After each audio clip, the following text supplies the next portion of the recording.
అది ఒక జీవితం అని మీరు అంటున్నారు. బయట డామినేట్ చేస్తుంది పోటీ ప్రపంచం.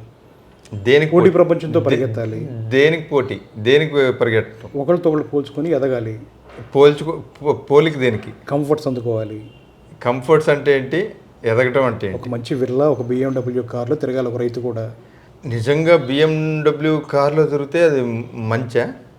అది అది అది కావాల్సింది ఇప్పుడున్న పోటీ ప్రపంచంలోనో ఒక మనిషిగా ఎదిగాడని చెప్పేసి అనుకుంటున్న దాంట్లోనో కోరుకుంటున్న ఏ సమాజం అయినా.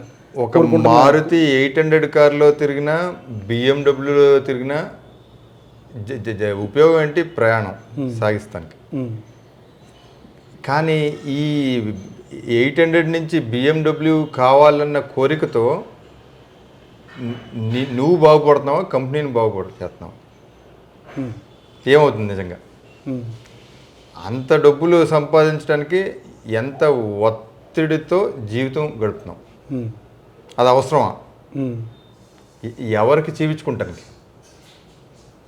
నిజంగా నీకు దానివల్ల ఉపయోగం ఉందా, లేదా వేరే వాళ్ళకి చూపించుకుంటానికి కోసమా? ఈ మూలభూతమైన ప్రశ్న. అంటే వ్యక్తిగా సమాజంలో ఏదో సాధించానని చెప్పి చెప్పుకోకపోతే జీవితం నిరర్ధకం అనే పరిస్థితిలో ఉన్నారు కదా. కానీ అది నిజంగా ఒక సాధన ప్రశ్న. ఈ మొత్తం ఇది ఏం జరుగుతుంది?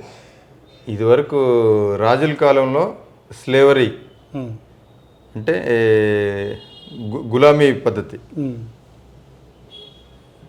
అదేనా అనేవారు? అవును. లేదా వట్టి చాకరీ అనేవారు? వెట్టి చాకరీ ఏమనేవారు కరెక్ట్గా? సరైన పదం గులాంగిరి అనేవాళ్ళు. గులాంగిరినే. రాజుల కాలంలో గులామీ పద్ధతి ఉండేది. వాళ్ళు ఎవరు చేస్తున్నారో, నేను రాజు కోసం గులామీ చేస్తున్నానన్నది వాళ్ళకి తెలుసు. కానీ ఇవాళ కాలంలో మనం అందరం గులామీ చేస్తామని తెలియకుండానే వాళ్ళకన్నా ఎక్కువ శ్రద్ధ భక్తితో చేస్తున్నాం.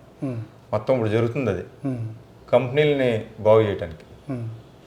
మన సొంత బాగు కోసం కాదు ఇది, పూర్తి జరుగుతున్నదే అది సమాజంలో. దానికోసమే ఈ డబ్బులు వెనకాల పడి అందరూ పరిగెత్తడం, దానికి పోటీ.